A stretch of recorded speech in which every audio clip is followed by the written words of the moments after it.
Hello दोस्तों, मार्गदर्शन study power point में स्वागत है। मैं अर्जुन यादव। आज आप लोगों के सामने क्लास 9 का क्षेत्रमिति पढ़ाएंगे, जिसमें सबसे पहले आयत समझाएंगे। आयत क्या होता है? वर्ग, घन तथा घनाभ, ये चारों टॉपिक के बारे में आज बात करेंगे। सबसे पहले समझते हैं कि आयत क्या होता है। आयत के बारे में सारे जानकारी लेते हैं कि आयत किसे कहते हैं। आयत उस आकृति को कहते हैं जिसके आमने सामने का भुजा बराबर होता है। आमने सामने का भुजा बराबर होना, यानी कोई भी दो भुजा आपस में बराबर होना चाहिए। दो भुजा मान लेते हैं ए बी सी और डी आयत है। इसके आमने, जैसे ही आयत समझेंगे तो आमने सामने के भुजा बराबर हो। तो आयत का मतलब होता है जिसमें चार भुजा हो, वैसे आकृति जिसमें चार भुजा हो तथा जिसका आमने सामने के भुजा बराबर हो। तो ये भुजा ए बी और सी डी ये इसके बराबर। तो लिखेंगे आयत में चार भुजाएं होती है जिसके आमने सामने के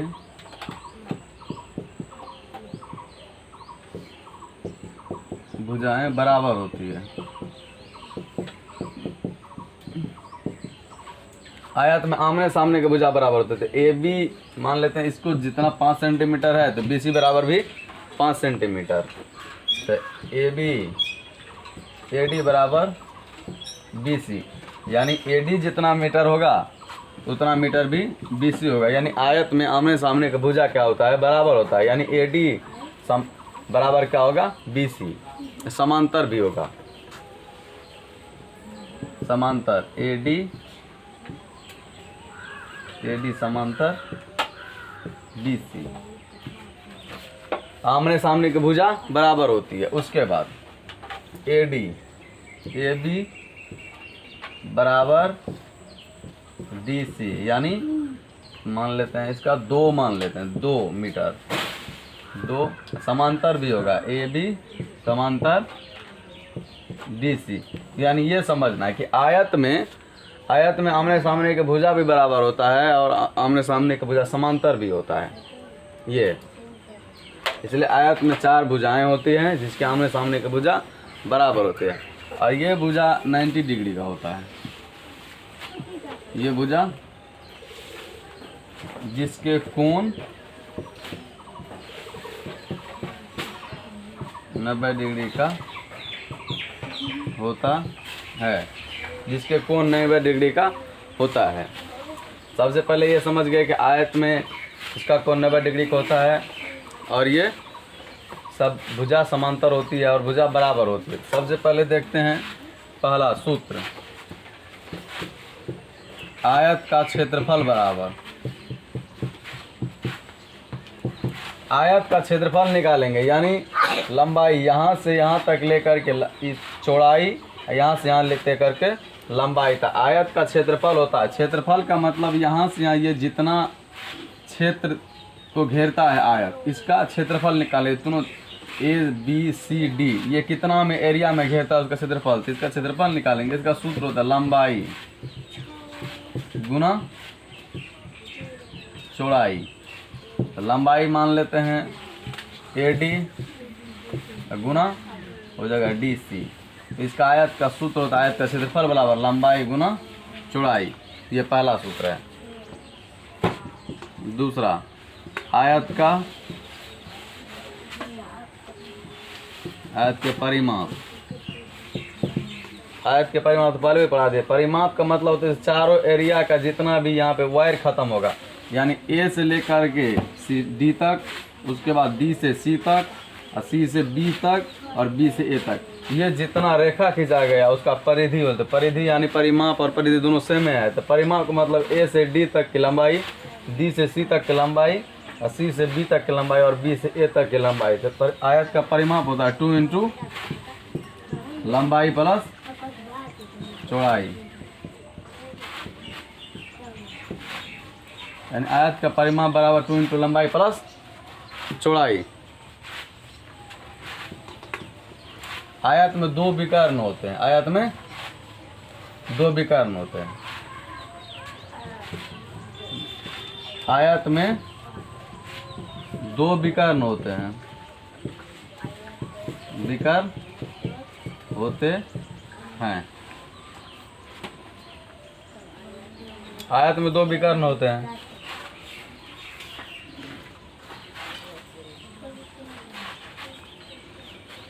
आयत का विकर्ण बराबर, विकर्ण बराबर रूट अंडर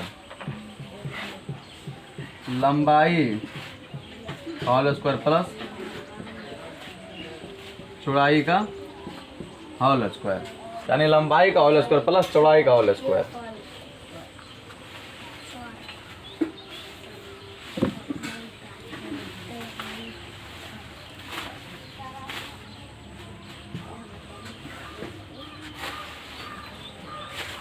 लिख लिया।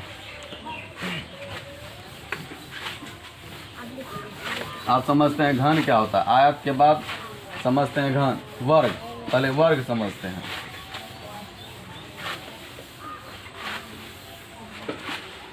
वर्ग में दूसरा वर्ग दिया गया है, वर्ग वैसे चतुर्भुज जिसके चारों भुजा बराबर होते, वर्ग में चारों भुजा बराबर होते, वर्ग में कितना भुजा बराबर होते हैं, चारों।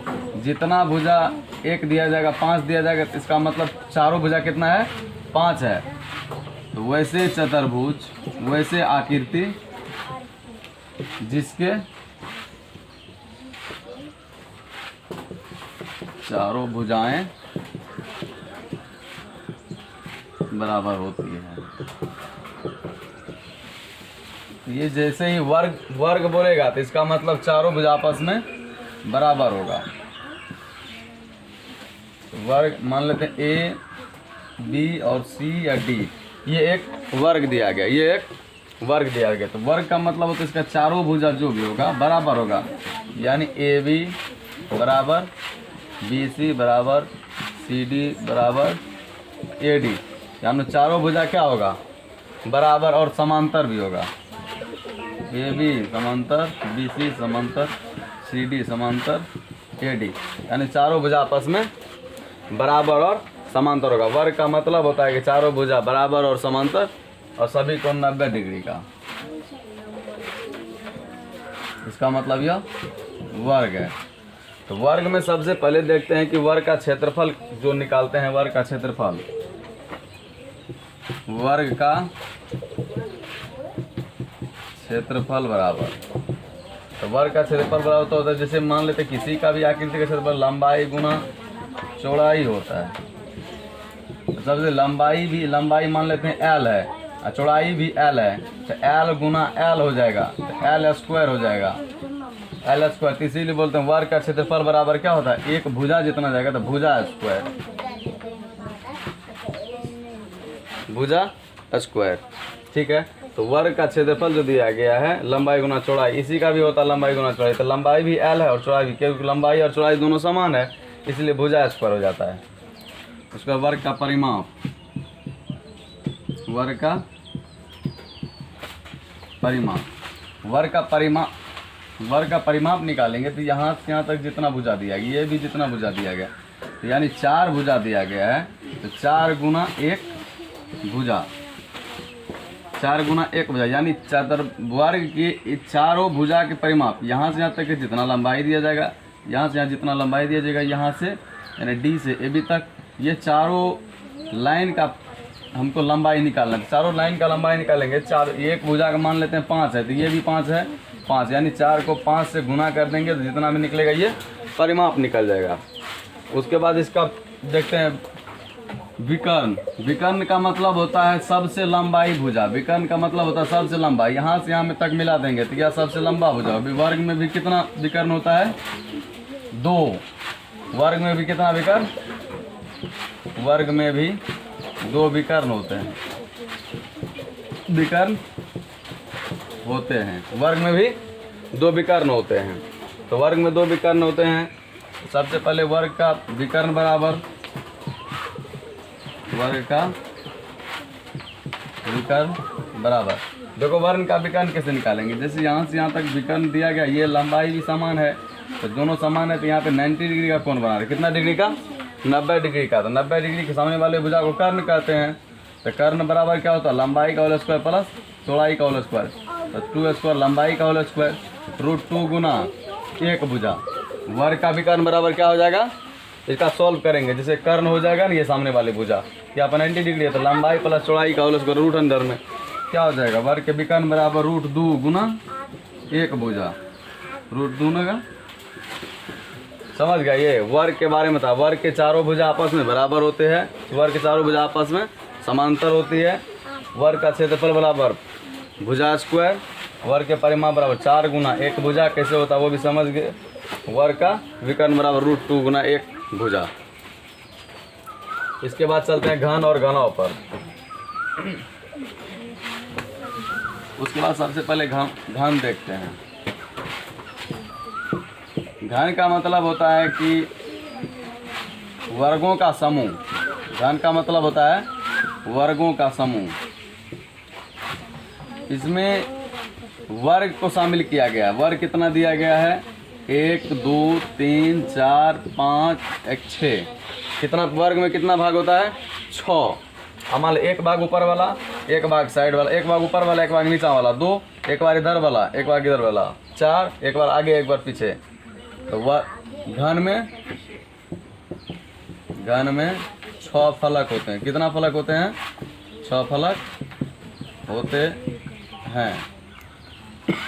घन में समझ गया, 6 फलक, एक ऊपर वाला वर्ग, एक नीचे वाला वर्ग, 2 हुआ वर्ग है, एक इधर साइड वाला वर्ग, एक बाएं वाला वर्ग, तो 2 2 4, एक इधर एक अंदर, एक बाहर में एक अंदर, तो मतलब 6 फलक होते हैं। वर्ग घन में कितना फलक होते हैं, 6। घन में जब 6 फलक होते हैं, इसके शीर्ष देखते हैं, 1 2 3 4 5 6 7 8।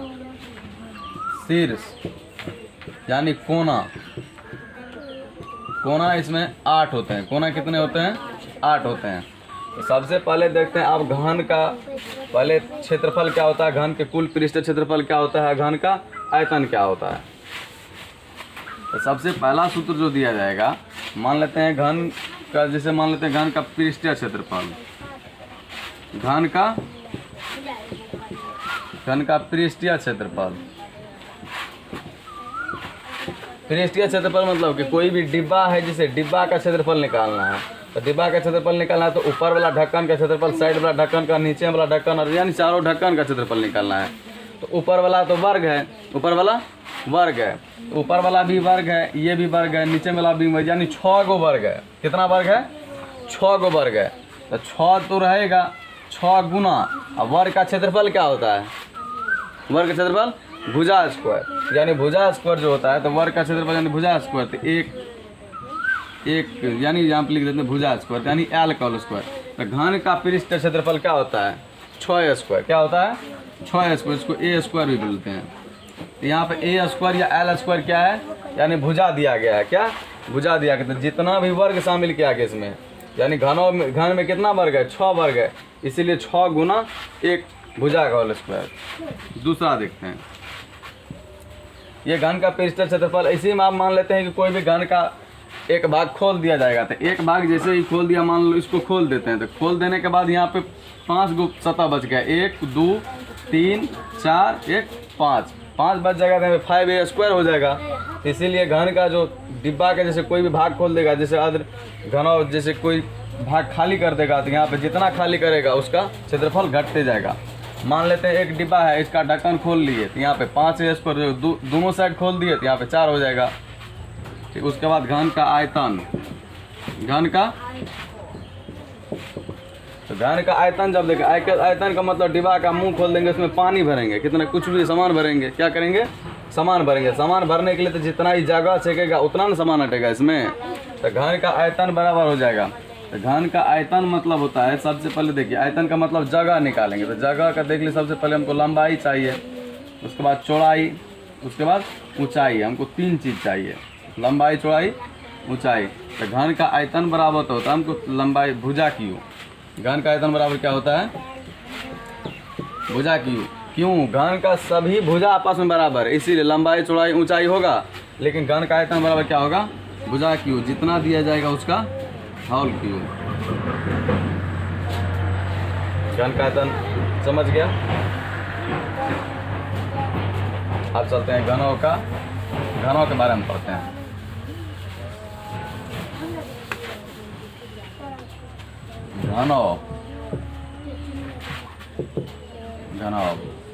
घनाभ में क्या होता है? घनाभ 2 आयत का मिक्सर होता है। इसमें घनाभ में क्या होता है? आयत शामिल होता है। आयत का सारे गुण और सारे नियम के बारे में समझ गए। तो घनाभ जो होता है, तो घनाभ में सारे भुजा आपस में बराबर नहीं होते हैं। तो घनाभ जो दिया गया है, घनाभ सबसे घनाभ में भी 6 फलक होते हैं। फलक को सतह बोलते हैं। घनाभ में भी कितना भाग होते हैं? 6। ऊपर वाला, नीचे वाला, साइड वाला, इधर वाला और आगे और पीछे, यानी 6 भाग होते हैं। घनों में भी कितना भाग होते हैं? 6 भाग होते हैं। तो अब 6 भाग होते हैं, जिसमें कोना भी 6 गो होगा, कोना 8 गो होगा।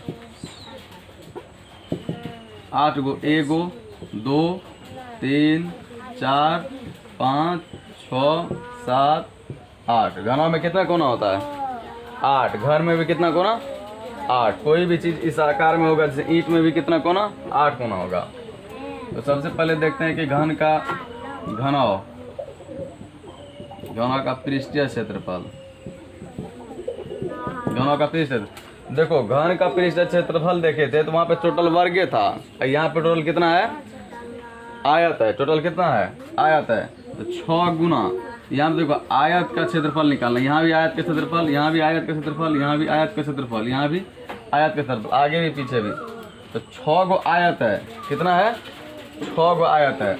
जब हमको घनों का पृष्ठीय क्षेत्रफल निकालना है, संपूर्ण पृष्ठीय क्षेत्रफल यानी टोटल पृष्ठीय क्षेत्रफल निकालना है, तो ऊपर वाला भी क्षेत्रफल, इसका भी क्षेत्रफल, कि 6। अच्छा, एक तो आयत है, आयत का हमको मान लो क्षेत्रफल निकालना है, तो आयत का क्षेत्रफल क्या होता है? लंबाई गुना चौड़ाई। लंबाई गुना चौड़ाई। तो सबसे पहले देखते हैं कि लंबाई गुना चौड़ाई हो जाएगा, तो यहाँ पे सूत्र हो जाएगा लंबाई गुना चौड़ाई। तो ये था मतलब घनों का पृष्ठ क्षेत्रफल। यही समझेंगे, घनों का संपूर्ण पृष्ठ क्षेत्रफल हो जाएगा लंबाई गुना चौड़ाई। एक आयत का वर्ग क्षेत्रफल निकालेंगे, दूसरे आयत का क्षेत्रफल, तीसरे, चौथे, पांचवा और छठा। तो सभी आयत के क्षेत्रफल को गुना कर देंगे तो कितना हो जाएगा? 6L गुना B। उसके बाद हो जाएगा घनों का पृष्ठीय क्षेत्रफल होने के बाद घनों का आयतन। घनों का आयतन, तो घनों का आयतन जो दिया जाएगा, तो आयतन का मतलब लेते हैं लंबाई कितना है, चौड़ाई और ऊंचाई। तो लंबाई चौड़ाई सारे अलग अलग है, लंबाई भी दिया जाएगा, ऊंचाई भी दिया जाएगा और चौड़ाई भी दिया जाएगा। तो इसका हो जाएगा लंबाई गुना चौड़ाई गुना ऊंचाई, इसीलिए होता है L गुना B गुना H।